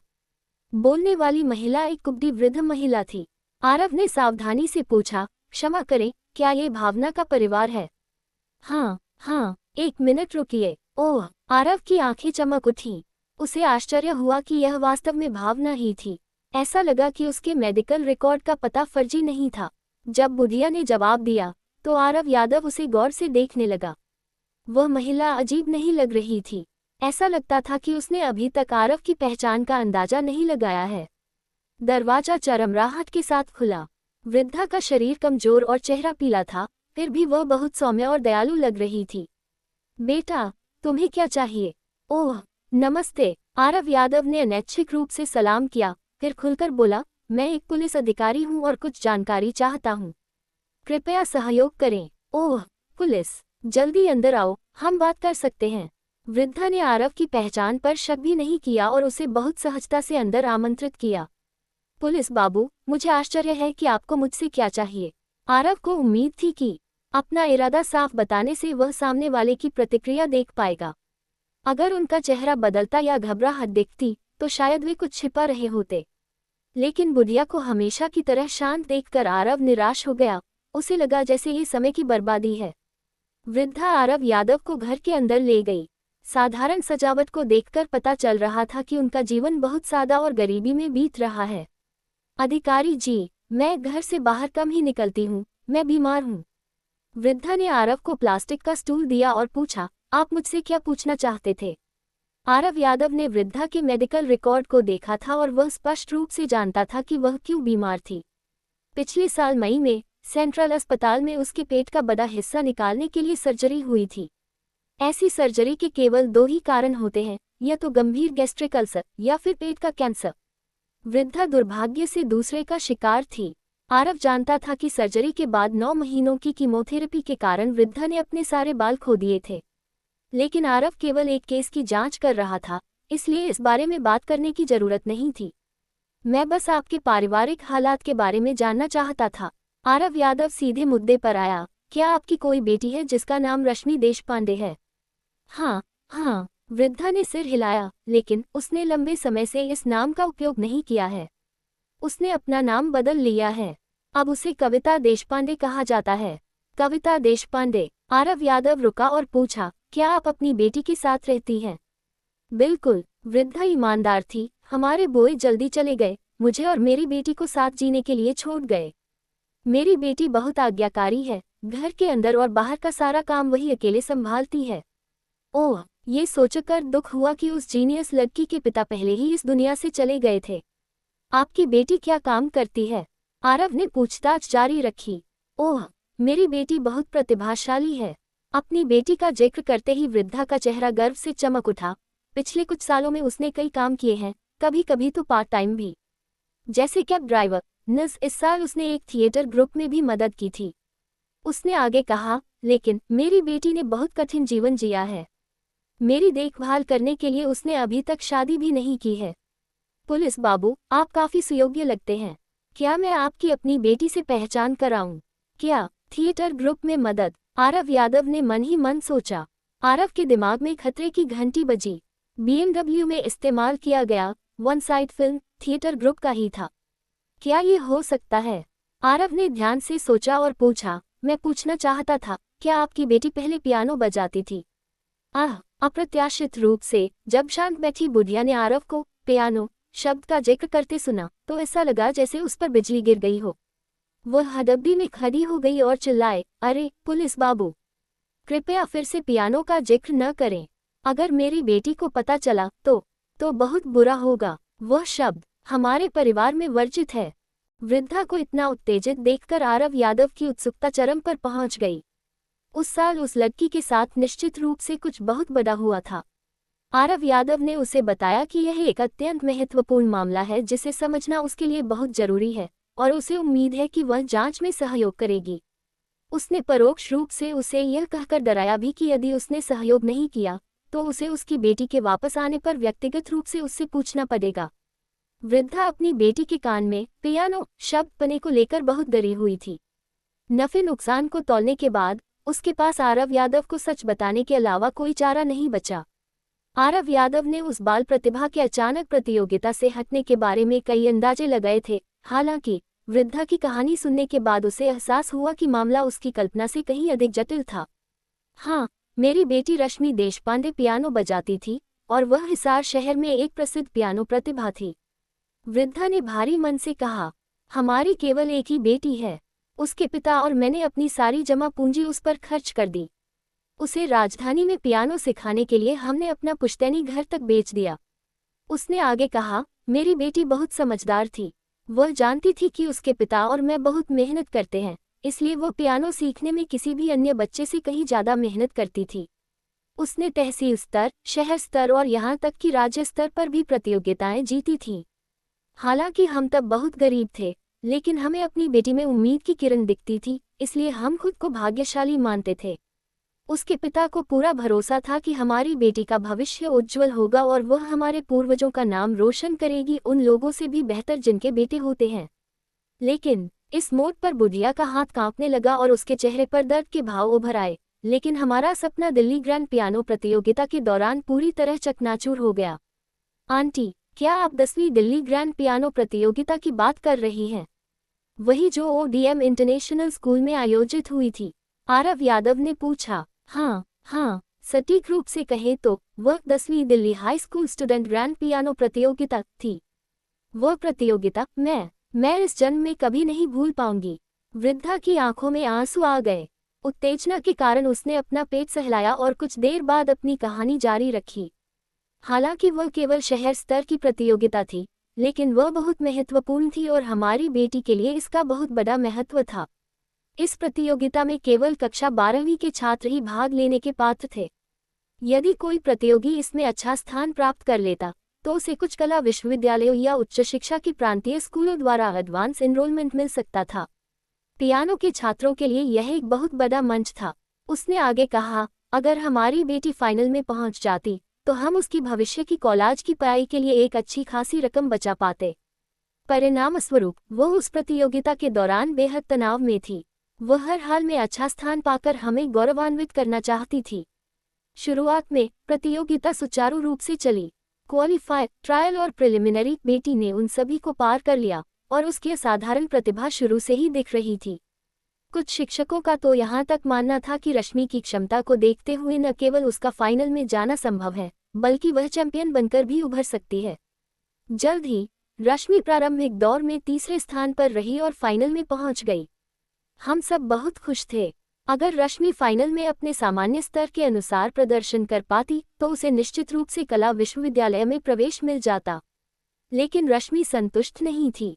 उसे लगा कि वह उन दो लोगों के बराबर है जो प्रारंभिक दौर में उससे आगे रहे थे, और वह उन्हें पछाने के लिए फाइनल के दौरान बजाए जाने वाले संगीत के टुकड़े की कठिनाई को बढ़ाना चाहती थी। अंत में उफ, बुढ़िया ने लाचारी से अपना सिर झुका लिया और उसके झुर्रियों वाले चेहरे पर आंसू बहने लगे। आरव यादव के लिए कुछ भी कहना बेकार था, इसलिए उसने बुढ़िया के शांत होने का धैर्यपूर्वक इंतजार किया। वृद्धा ने आगे कहा, चीजों को निष्पक्ष रखने के लिए प्रतियोगियों को फाइनल के दौरान एक ही पियानो पर बजाना था। प्रतियोगियों को पियानो से परिचित कराने के लिए समिति ने प्रत्येक प्रतियोगी के लिए पहले से अभ्यास का समय आवंटित किया था। वृद्धा ने आह भरी और कहा, अन्य सभी प्रतियोगी शहर से थे और उनके आयोजन समिति के साथ कुछ संबंध थे। अभ्यास सत्र के लिए अच्छे समय के स्लॉट उन सभी को दे दिए गए। चूंकि हमारा कोई संपर्क नहीं था, हमें केवल आखिरी स्लॉट मिला जो रात 8 बजे शुरू होना था। हमने सोचा रात 8 बजे ही सही, वैसे भी ये बहुत देर नहीं थी। इसके अलावा आखिरी व्यक्ति के लिए समय की कोई सीमा नहीं थी, इसलिए आप जितनी देर चाहे अभ्यास कर सकते थे। रश्मि ने जो संगीत चुना था वह अभी भी संतोषजनक नहीं था, इसलिए उसने और अधिक अभ्यास किया। लेकिन भगवान जाने दिन में क्या हुआ, हमारा समय रात 9 बजे के बाद खिसक गया। हालांकि रश्मि के पिता ने प्रबंधन से तर्क करने की कोशिश की, लेकिन फाइनल अगले दिन था और उनकी दलीलें बेकार गईं। हमारे पास इंतजार करने के अलावा कोई विकल्प नहीं था। रात के लगभग 9:30 बज चुके थे जब अंततः बच्ची को अभ्यास करने का मौका मिला। हर कोई जा चुका था और हॉल में हम 3 ही लोग थे। रश्मि की मानसिक स्थिति बहुत मजबूत थी और उस पर इसका कोई असर नहीं पड़ा। उसने पियानो का अभ्यास करने में अपनी पूरी जान लगा दी। लेकिन बुढ़िया पूरी तरह से कांप रही थी। उसने बहुत कठिनाई से अपनी बात जारी रखी। उसके पिता और मैं दर्शकों के बीच बैठकर सुन रहे थे। बच्ची बहुत खूबसूरती से बजा रही थी और हम मंत्रमुग्ध थे। अचानक हमने रश्मि की चीख सुनी। उसके पिता और मैं दौड़कर मंच पर पहुंचे और देखा कि बच्ची ने अपना दाहिना हाथ पकड़ा हुआ है और खून की धार बह रही है, जिससे उसके कपड़े लाल हो गए हैं। पियानो पर, फर्श पर, हर जगह खून ही खून था। क्या आरव यादव वृद्धा की कहानी में पूरी तरह डूब गया था और अचानक उसके मुंह से निकला, उसने कभी नहीं सोचा था कि उस साल ऐसी कोई घटना हुई होगी। बच्ची दहशत में थी और हमें सदमे में देख रही थी। उसके पिता और मैं बुरी तरह घबरा गए थे। बुढ़िया ने दर्दनाक लहजे में जारी रखा, हमें नहीं पता था कि बच्ची को क्या हुआ है। ये देखकर कि उसका खून रुक नहीं रहा है, हम तुरंत रश्मि को अस्पताल ले गए। हॉल के आसपास कोई नहीं था, इसलिए हमें कोई मदद नहीं मिल सकी। हमें कोई टैक्सी भी नहीं मिली, जब तक कि आखिरकार एक दयालु ट्रक ड्राइवर ने हमें अस्पताल नहीं पहुंचाया। डॉक्टर द्वारा मेरी बच्ची की जांच करने के बाद उन्होंने कहा कि उसकी बीच वाली उंगली किसी नुकीली वस्तु से कट गई है। न केवल उसकी नसें और कुछ जोड़ घायल हुए थे, बल्कि उसकी आधी उंगली भी कटकर अलग हो गई थी। हमें उंगली को फिर से जोड़ने के लिए उसे ढूंढने की जरूरत थी, अन्यथा बेचारी लड़की की उंगली स्थायी रूप से विकलांग हो जाती। मेरे और उसके पिता के लिए यह पहली बार था कि हमारे साथ ऐसा कुछ हुआ था और हम सन्न रह गए थे। डॉक्टर की यह बात सुनकर कि हमें वापस जाकर उसकी उंगली का बाकी हिस्सा ढूंढना चाहिए, उसके पिता उसे ढूंढने के लिए वापस हॉल की ओर भागे। लेकिन जब उसके पिता हॉल में लौटे तो पियानो पर लगे खून के धब्बे गायब थे। पियानो को पोंछकर साफ कर दिया गया था और रश्मि की उंगली कहीं नहीं मिली। इस मोड़ पर बुढ़िया खुद को रोक नहीं सकी और बिलक बिलक कर रो पड़ी। उंगली के उस छोटे से टुकड़े के बिना रश्मि का हाथ कभी पूरी तरह ठीक नहीं हो सकता था। वृद्धा अपनी बात आगे बढ़ाने से पहले काफी देर तक रुकी रही। अपने आंसू पोंछते हुए उसने कहा, जब डॉक्टर रश्मि की उंगली की सर्जरी कर रहे थे तो उसके पिता उनके सामने घुटनों के बल बैठ गए और गिड़गिड़ाने लगे कि चाहे कुछ भी हो जाए वे रश्मि के हाथ को नुकसान न पहुंचने दें, क्योंकि वही पूरे परिवार की इकलौती उम्मीद थी। उसने आगे कहा, लेकिन सर्जरी के बाद भी डॉक्टर ने हमें बताया कि रश्मि की उंगली के जोड़ बुरी तरह घायल हो गए हैं और वह पूरी तरह से ठीक नहीं हो पाएगी। उसकी बीच वाली उंगली के मुड़ने की क्षमता गंभीर रूप से प्रभावित हुई थी। क्या आप जानते हैं कि एक ऐसे बच्चे के लिए इसका क्या मतलब था जिसका पूरा जीवन ही पियानो था? उंगली न मोड़ पाना उसके लिए मौत की सजा के बराबर था। ये सुनते ही मेरे पति को दिल का दौरा पड़ा और वे वहीं बेहोश हो गए। अगर तुरंत इलाज न मिलता तो मेरे पति हमें वहीं छोड़कर चले गए होते। फिर क्या हुआ? आरव यादव ने और विस्तार से पूछा। बाल प्रतिभा और उसके परिवार के दुर्भाग्य के प्रति सहानुभूति के साथ साथ उसके मन में एक बड़ा सवाल भी उठ रहा था। उसके बाद हमने जाहिर तौर पर प्रतियोगिता के आयोजकों से शिकायत की और पुलिस को बुलाया। वृद्धा का चेहरा अब भावशून्य था, लेकिन तब तक पियानो प्रतियोगिता का फिनाले शुरू हो चुका था। इतने सारे जिलों से आए लोगों, सरकारी अधिकारियों, जजों और मेजबानों के बीच कोई नहीं चाहता था कि रश्मि की दुर्घटना का असर दूसरे प्रतियोगियों पर पड़े। इसलिए उन्होंने इस घटना को दबा दिया और पुलिस से कहा कि प्रतियोगिता खत्म होने के बाद ही जांच करें। मैं तो बस एक अल्पगृहिणी थी। मेरी बेटी और मेरे पति दोनों उस समय अस्पताल में थे। मैं क्या कर सकती थी? उनकी बात मानने के अलावा मेरे पास कोई विकल्प नहीं था। महिला के चेहरे पर पछतावा साफ दिख रहा था। प्रतियोगिता खत्म होने तक सब लोग जा चुके थे, तो आप किसी को कैसे पकड़ते? पुलिस ने भी खानापूर्ति के लिए मामूली जांच की और फिर मामले को रफा दफा कर दिया। हमें बस इतना पता चला था कि जिस चीज से मेरी बेटी की उंगली कटी थी वह एक बहुत तेज और मजबूत ब्लेड था जिसे पियानो की काली चाबियों के बीच छिपाया गया था। रश्मि की याददाश्त के अनुसार उस ब्लेड को जानबूझकर एक असामान्य जगह पर रखा गया था। केवल रश्मि के संगीत के टुकड़े में ही उस जगह पर एक बहुत भारी नोट बजाने की जरूरत थी, ताकि केवल उसकी ही उंगली उस ब्लेड से कटे। तो इसका मतलब है कि जिसने भी वह ब्लेड रखा था उसका निशाना आपकी बेटी ही थी? आरव यादव ने पूछा। ऐसा ही लगता है। भले ही अन्य प्रतियोगियों ने उस जगह पर हाथ चलाया हो, लेकिन कोई भी वहां इतना जोर नहीं दे रहा था, इसलिए अगर वे कटते भी तो उतना गंभीर नहीं होता जितना मेरी बेटी के साथ हुआ। तो अपराधी निश्चित रूप से उन अन्य 9 प्रतियोगियों में से ही कोई एक था। कोई आपकी बेटी की प्रतिभा से ईर्ष्या करता था या उसे डर था कि वह उनसे बेहतर प्रदर्शन करेगी? ये कितनी नीच हरकत है। आरव यादव अपना गुस्सा नहीं रोक सका। जब आपकी बेटी का हाथ कटा तो वह व्यक्ति निश्चित रूप से देख रहा था। जैसे ही आप लोग निकले वे बाहर आए और सबूत मिटा दिए, ब्लेड हटा दिया और यहाँ तक कि आपकी बेटी की उंगली का टुकड़ा भी ले गए।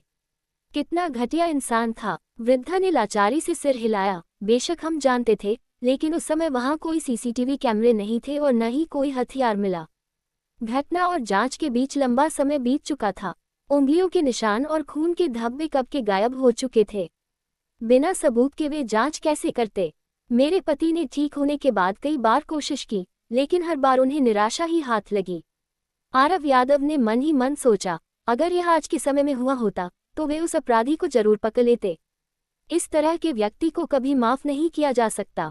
शुरुआत में भले ही रश्मि की उंगली घायल थी, वृद्धा ने जारी रखा। समय और अभ्यास के साथ उसने काफी हद तक सुधार कर लिया। न केवल उसकी उंगली आंशिक रूप से वापस बढ़ गई, बल्कि वह थोड़ा मुड़ने भी लगी थी। बस इसमें थोड़ी ज्यादा मेहनत लगती थी। लेकिन काफी समय बाद मुझे और उसके पिता को एहसास हुआ कि रश्मि ने उस दिन न केवल अपनी उंगली गंवाई थी, बल्कि अपना दिल भी घायल कर लिया था। हाथ में लगी चोट के कारण रश्मि को गहरा सदमा पहुंचा था। पहले उसने पियानो बजाने की कोशिश की, लेकिन धीरे धीरे वह बहुत डरने लगी। उसकी हालत इतनी खराब हो गई कि पियानो देखते ही वह कांपने लगती थी। मैंने और उसके पिता ने मनोवैज्ञानिक की मदद लेने में काफी पैसे खर्च किए, लेकिन उसका डर कभी खत्म नहीं हुआ। ये सिलसिला कुछ सालों तक चला और हमारा 3 लोगों का परिवार पूरी तरह टूट गया और दिवालिया हो गया। रश्मि के पिता ये सब बर्दाश्त नहीं कर पाए। वे बिस्तर पर पड़ गए और जल्द ही हमें छोड़कर चले गए। वृद्धा ने एक लंबी आह भरी, यही जिंदगी है। कम से कम मेरी बेटी बहुत मजबूत थी और कड़ी मेहनत से नहीं डरती थी, इसलिए हम दोनों किसी तरह बच गए। लेकिन अब शायद वह अपने कैंसर के बारे में बताना चाहती थी, लेकिन कुछ सोचकर उसने विषय बदल दिया। पुलिस बाबू, अब जब आप सब जानते हैं, तो अगर आप मेरी बेटी से मिले तो पियानो का जिक्र मत कीजिएगा। मुझ पर इतना एहसान कर दीजिए। अपने पुराने दर्द को फिर से याद करते हुए वृद्धा अपनी आंखों के आंसू रोक रही थी।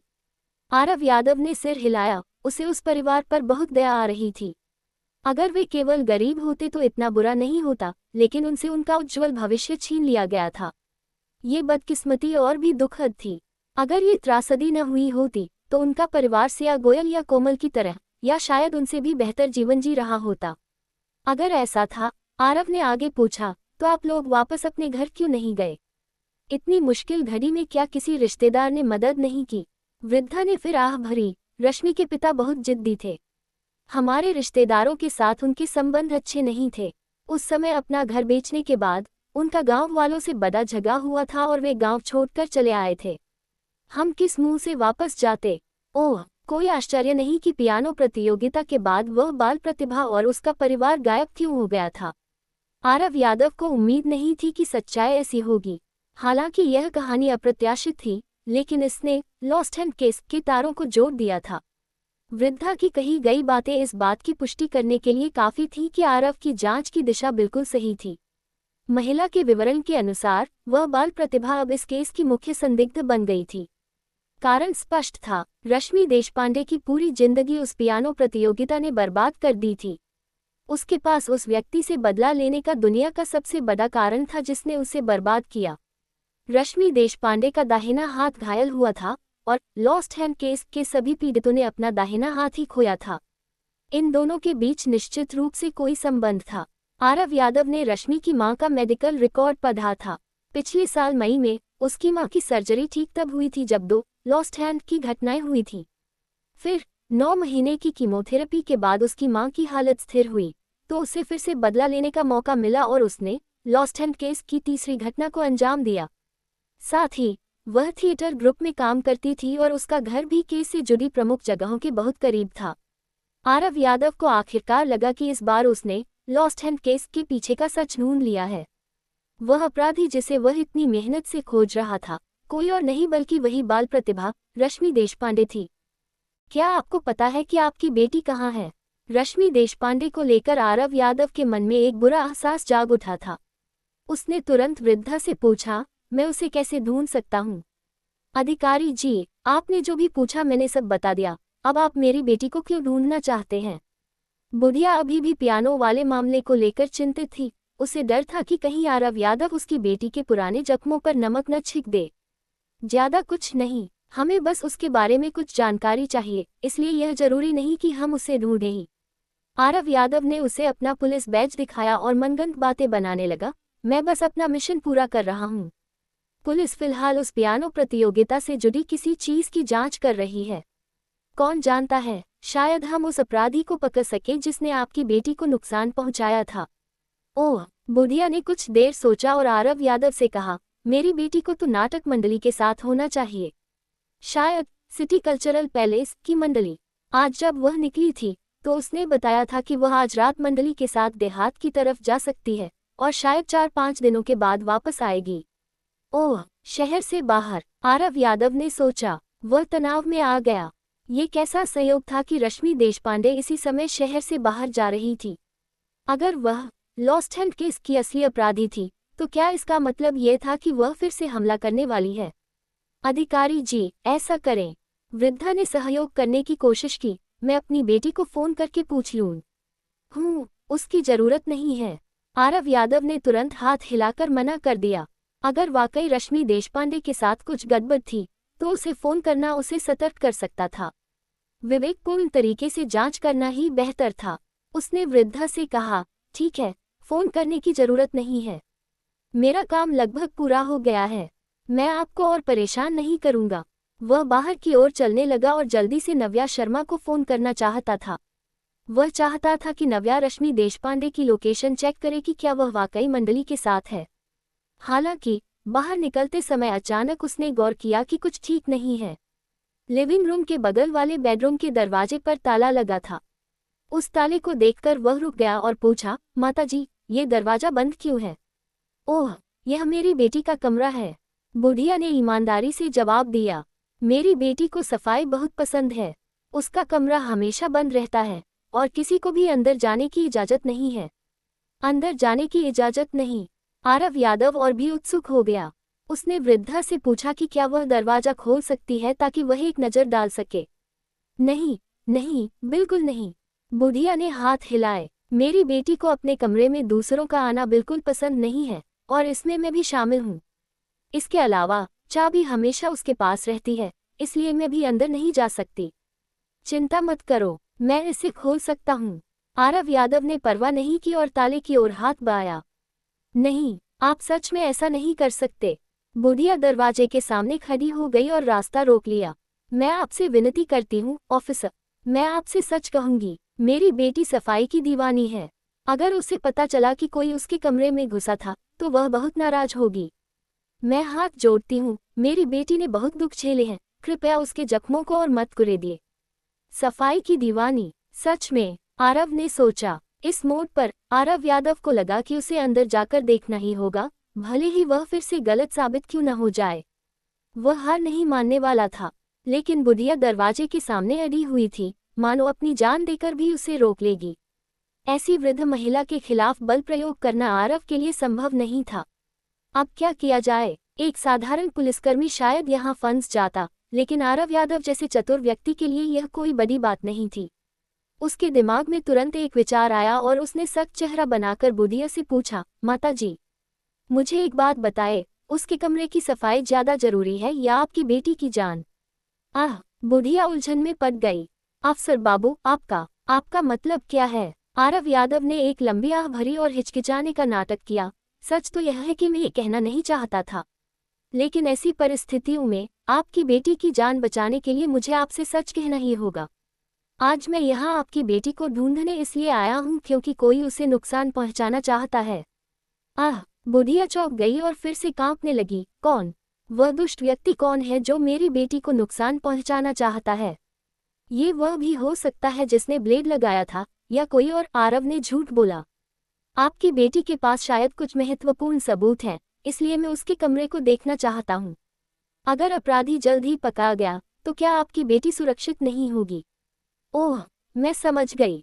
बुढ़िया दहशत और उलझन में थी। उसने कांपती आवाज में कहा, नहीं, मुझे जल्दी से अपनी बेटी को फोन करना चाहिए और उसे सावधान रहने के लिए कहना चाहिए।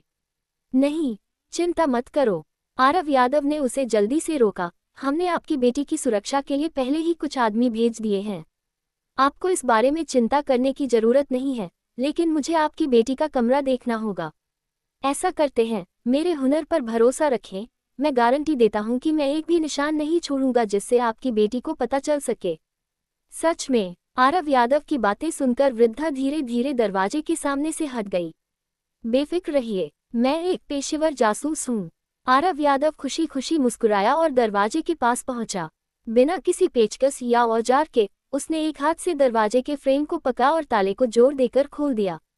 देखिए, ताला खराब नहीं हुआ है। बाहर आते समय मैं इसे फिर से लगा दूंगा और सब ठीक हो जाएगा। आरव यादव ने हाथ से ओके का इशारा किया। उसने अतीत में ताले तोड़ने के कई काम किए थे, इसलिए जाहिर तौर पर वह इसमें माहिर था। दरवाजा चरमराहट के साथ खुला और अंदर से रेज़न जैसी गंध आ रही थी। एक साफ सुथरा और व्यवस्थित कमरा आरव यादव के सामने था। हालांकि कमरा बहुत सादगी से सजाया गया था, लेकिन हर चीज अपनी जगह पर करीने से रखी थी और खिकी बेदाग थी। ये साफ था कि मालकिन न केवल सफाई पसंद करती थी, बल्कि वह बहुत सूक्ष्मदर्शी और व्यवस्थित व्यक्ति भी थी। भले ही आरव यादव आपराधिक जांच में अनुभवहीन था, लेकिन वह लोगों को परखने में माहिर था। बस इस एक झलक से ही उसे एहसास हो गया कि रश्मि देशपांडे का व्यक्तित्व लॉस्ट हैंड केस के अपराधी के मनोवैज्ञानिक प्रोफाइल से मेल खाता था। अपराधी भी सूक्ष्मदर्शी, शांत और समझदार था, कोई ऐसा व्यक्ति जिसमें हर विवरण को पूर्णता के साथ क्रियान्वित करने की क्षमता हो। आरव यादव ने कमरे में कदम रखा। बुढ़िया उसके पीछे आना चाहती थी, लेकिन आरव ने उसे रोक दिया। आरव ने उससे कहा कि वह दरवाजे के बाहर से ही देखे, क्योंकि अगर ज्यादा लोग अंदर आए तो उसकी बेटी के पके जाने की संभावना बढ़ जाएगी। बुढ़िया आज्ञाकारी भाव से बाहर से ही देखती रही। कमरा बड़ा नहीं था और फर्नीचर भी कम था। एक बड़े पुराने जमाने के लकड़ी के बिस्तर के अलावा वहां एक वाइन कैबिनेट, एक अलमारी और एक किताबों की अलमारी थी। फर्नीचर का डिजाइन पुराना था, लेकिन वे अच्छी तरह से रख रखाव किए हुए और सदाबहार लग रहे थे। साधारण अवलोकन के बाद आरव को लगा कि अगर वह कोई जानकारी चाहता है तो किताबों की अलमारी की तलाशी लेना जरूरी है। अलमारी में बहुत सी किताबें थीं और हर किताब साफ और सुरक्षित थी। रश्मि देशपांडे ने किताबों को बहुत सावधानी से वर्गीकृत किया था। शैलियों और किताबों के शीर्षकों से आरव यादव बता सकता था कि रश्मि देशपांडे बहुत व्यापक अध्ययन करती थी, साहित्य और विज्ञान से लेकर तकनीक और मेडिकल साइंस तक। चिकित्सा विज्ञान के लिए वहां वास्तव में एनेस्थीसियोलॉजी और शरीर रचना विज्ञान पर कुछ किताबें थीं। जैसे ही उसने ये किताबें देखीं, आरव यादव उत्तेजित महसूस करने लगा। वह एक किताब उठाने ही वाला था कि अचानक उसने दरवाजे पर बुढ़िया को चिल्लाते हुए सुना, अफसर बाबू, आपने दस्ताने क्यों नहीं पहने हैं? मैं यहाँ जांच करने आया हूँ, सबूत इकट्ठा करने नहीं। आरव यादव दो टूक लहजे में बोला, मुझे दस्तानों की क्या जरूरत? चिंता मत करो, तुम्हारी बेटी कोई शर्लेक होम्स नहीं है, उसे पता भी नहीं चलेगा। अपनी बात खत्म करते ही उसने बुढ़िया के विरोध को अनसुना कर दिया और अलमारी से एक किताब निकाल ली। वह किताब एनेस्थीसिया के बारे में थी। आरव यादव ने कुछ पन्ने पलटे और देखा कि मार्जिन पर बहुत सारे नोट्स लिखे हुए थे। रश्मि देशपांडे की लिखावट सुंदर, साफ और त्रुटिहीन थी। बस एक सरसरी नजर डालने से ही कोई भी बता सकता था कि वह बहुत सावधान और व्यवस्थित रहने वाली महिला थी। आरव यादव ने कुछ और किताबें पलटी और उन सभी पर इसी तरह के निशान थे। वह दरवाजे पर खड़ी महिला से पूछे बिना नहीं रह सका, क्या आपकी बेटी मेडिकल की पढ़ाई करती है? उसके पास चिकित्सा से जुड़ी इतनी सारी किताबें कैसे हैं? नहीं, बिल्कुल नहीं, वृद्धा ने विश्वास के साथ जवाब दिया, लेकिन कई साल पहले उसने एक पशु चिकित्सालय में काम किया था और वह शहर का काफी मशहूर क्लिनिक था। रश्मि वहां उनकी असिस्टेंट थी, तो शायद वहीं काम करते हुए उसने ये सब सीखा होगा। क्या पालतू जानवरों का अस्पताल, वेटरनरी स्टोर? आरव यादव के दिमाग में विस्फोट सा हुआ। हर नई खोज के साथ वह दंग रह जाता था। लॉस्ट हैंड केस के अपराधी ने जिस एनेस्थीसिया का इस्तेमाल किया था, वह जानवरों के लिए इस्तेमाल की जाने वाली दवा थी और उस दवा का स्रोत पशु चिकित्सालय ही होते हैं। अब यह महज इत्तेफाक नहीं हो सकता है ना? क्या रश्मि देशपांडे ही? आरव ने सोचा। उसने किताब नीचे रखी और पूरे कमरे को स्कैन किया। किसी कारण से उसे लग रहा था कि कमरे में कुछ और भी महत्वपूर्ण है। माता जी, आरव यादव ने थोड़ी देर सोचा, फिर पूछा, क्या आपके घर में इंटरनेट है? हाँ, उसने जवाब दिया, मैं इस्तेमाल नहीं करती, लेकिन मेरी बेटी करती है। और कंप्यूटर, क्या आपके पास कंप्यूटर है? मेरी बेटी के पास एक लैपटॉप है जिसे वह अपने साथ हर जगह ले जाती है। वह यहाँ नहीं है। तो फिर? आरव ने कमरे की ओर इशारा किया। कमरे में कोई लिखने वाली मेज, राइटिंग डेस्क नहीं है। वह आमतौर पर कंप्यूटर कैसे चलाती है? बिस्तर पर लेटकर। हाँ, वह बिस्तर पर लेटकर ही काम करती है।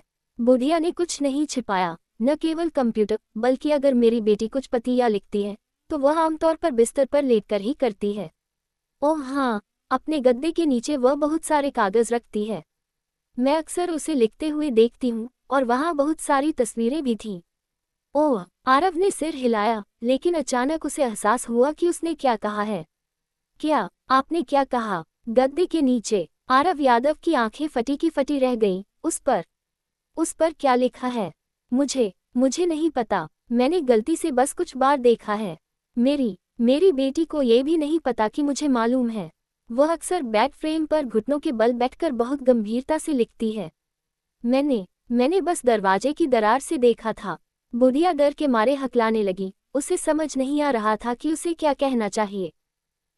आरव यादव ने और कुछ नहीं कहा और लंबे कदम भरते हुए बिस्तर के पास पहुंचा। उसने गद्दा और चादर पलटने के लिए हाथ बढ़ाया। अफसर बाबू, वृद्धा दंग रह गई और आरव को रोकने के लिए दौड़ी। मेरी बेटी को गंदगी से सख्त नफरत है। कृपया बिस्तर मत छुओ। मेरी बेटी की नज़र बहुत तेज है। आप चाहे जैसे भी करें, उसे पता चल जाएगा। माता जी, आरव यादव व्याकुलता में चिल्लाया, क्या आप स्थिति की गंभीरता नहीं समझ रही हैं? आप अभी भी अपनी बेटी की सफाई की बीमारी के बारे में सोच रही हैं। मैं आपको बता दूं, जो चीजें आपकी बेटी लिख रही है, वे उसकी जिंदगी बर्बाद कर सकती हैं, और आप मुझे रोकना चाहती हैं। आरव यादव को इतना उत्तेजित देखकर वृद्धा को आखिरकार एहसास हुआ कि कुछ गंभीर हो रहा है। उसने झिझकते हुए आरव का कंधा छोड़ दिया और कमरे के दरवाजे की ओर पीछे हट गई। आरव यादव ने बेड कवर का कोना पकड़ा और एक झटके में पूरी चादर हवा में उछाल दी। चादर हटाने के बाद बेड फ्रेम पर जो दिखा, उसने आरव के होश उड़ा दिए। बेड फ्रेम की सपाट सतह पर सफेद कागज की कई शीटें एक साथ टेप से चिपकाई गई थीं। उन कागजों पर ढेरों शब्द लिखे हुए थे। उनके बीच कई तस्वीरें, चित्र और यहाँ तक कि प्रिंट किए हुए दस्तावेज भी थे। जो उसके सामने था, वह बिल्कुल पुलिस स्टेशन के एनालिसिस व्हाइट बोर्ड जैसा था, लेकिन यह उनके बोर्ड से कहीं अधिक विस्तृत और जटिल था। रश्मि देशपांडे के कागजों में जानकारी का भंडार पुलिस के पास मौजूद किसी भी चीज से कहीं ज्यादा था। हे भगवान, उस पर आरव यादव का दिल जोर जोर से धड़कने लगा। वह अपने शरीर में एड्रेनालाइन का प्रवाह महसूस कर सकता था। बस उन तस्वीरों को देखकर, बिना लिखावट को ध्यान से पढ़े ही, वह पूरी तरह और निश्चित रूप से कह सकता था कि वह जीनियस लड़की रश्मि देशपांडे ही लॉस्ट हैंड केस की अपराधी थी। शीट पर रिया अय्यर, श्रुति मेहता और श्रेया गोयल की तस्वीरें थीं। उनकी तस्वीरों के बगल में उनकी पूरी जानकारी ब्लैक मार्कर से नोट की गई थी। स्पष्ट था कि रश्मि देशपांडे ने उन पर बहुत विस्तृत शोध किया था। आरव यादव ने बैक कवर को मोड़कर एक तरफ रखा और ध्यान से देखा कि सफेद कागज कहाँ से शुरू होता है। उसने देखा कि रिया अय्यर की फोटो के नीचे एक वेंटिलेशन डक्ट की ब्लैक एंड व्हाइट फोटो का प्रिंट था। तस्वीरों के नीचे तारीख, स्थान और बहुत कुछ विवरण दिया गया था। सारी जानकारी रिया अय्यर की केस फाइल से बिल्कुल मेल खाती थी। कोई भी बता सकता था कि रिया अय्यर का हाथ निश्चित रूप से रश्मि देशपांडे ने ही काटा था। हे ईश्वर, आरव यादव ने जानकारी को पलटा और महसूस किया कि उसने लॉस्ट हैंड केस के सभी बिंदुओं को जोड़ लिया है। जब उसे आखिरकार रश्मि देशपांडे के काम करने के तरीके की समझ आई, तो वह फिर से दंग रह गया। रश्मि देशपांडे की योजनाएं पागलपन की हद तक विस्तृत थीं। यह एक परफेक्ट क्राइम था। वह हमलों की योजना उनके होने से कई महीने पहले से बना रही थी। रिया अय्यर का उदाहरण ले, रश्मि जानती थी कि रिया संगीत समारोह सुनने दिल्ली आएगी और उसे उसकी सीट का नंबर तक पता था। उसे ये भी पता था कि संगीत कार्यक्रम खत्म होने के बाद रिया निश्चित रूप से उस भूमिगत सुरंग का उपयोग करेगी और उस सुरंग के अंदर कोई सीसीटीवी कैमरा नहीं है। चूंकि रिया की सीट सामने की तरफ थी, इसलिए दर्शकों के निकलते समय वह लाइन के अंत में होगी। आरव यादव ने अंदाजा लगाया कि रश्मि देशपांडे ने शायद खुद भी शो का टिकट खरीदा था और कार्यक्रम के बाद रिया का पीछा किया था। जैसे ही कॉन्सर्ट खत्म हुआ और रिया सुरंग में दाखिल हुई, रश्मि ने किसी का ध्यान न जाने पर उसे बेहोश कर दिया, फिर उसे सुरंग के पावर डिस्ट्रीब्यूशन रूम में खींच ले गई। वहां उसने एनेस्थीसिया का इस्तेमाल किया और रिया अय्यर का हाथ काट दिया। सबसे चौंकाने वाली बात यह थी कि अपराध के बाद रश्मि देशपांडे हडबडी में नहीं भागी, बल्कि सुरंग के दूसरी तरफ वेंटिलेशन रूम में चली गई। वह वेंटिलेशन रूम व्यायामशाला के लिए हवा के संचार में मदद करता था और कई अन्य जगहों तक जाता था। रश्मि ने वहां भोर होने तक इंतजार किया, फिर सुरंग में रेंग कर गई। एक पूर्व नियोजित रास्ते का उपयोग करते हुए वह सफाई विभाग के पास के निकास द्वार से भाग निकली। वह ठीक उस समय बाहर निकली जब सफाई कर्मचारी काम पर जा रहे थे। उसने पहले से ही एक यूनिफॉर्म तैयार कर रखी थी और तब बाहर निकली जब व्यायामशाला से बहुत से लोग निकल रहे थे। सीसीटीवी फुटेज चेक करने वाले पुलिस अधिकारी चाहे कितने भी अच्छे क्यों न हो, वे उसे कभी नोटिस नहीं कर पाते। सबसे पागलपन भरी बात यह थी कि सीसीटीवी कैमरे पर शक न हो, इसके लिए वह अपने साथ प्रिजर्वेटिव लिक्विड का एक कंटेनर भी लाई थी और रिया अय्यर के दाहिने हाथ को उसमें छिपा दिया था। पूरे 2 महीने बीत जाने के बाद ही वह वापस गई और उसे वहां से निकाला। मूल रूप से अनन्या अग्रवाल ने अंदाजा लगाया था कि अपराधी भागने के लिए वैकल्पिक रास्तों का इस्तेमाल कर सकता है, लेकिन क्योंकि वेंटिलेशन रूम बंद था, उसने वहां जांच नहीं की। उसे कैसे पता होता कि रश्मि देशपांडे ने उस कमरे की चाबी कुछ महीने पहले ही हासिल कर ली थी। रिया अय्यर के मामले को लेकर आरव यादव को पहले ही अविश्वसनीय लग रहा था, लेकिन जब उसने दूसरी पीड़िता श्रुति मेहता का मामला देखा तो वह और भी ज्यादा हैरान रह गया।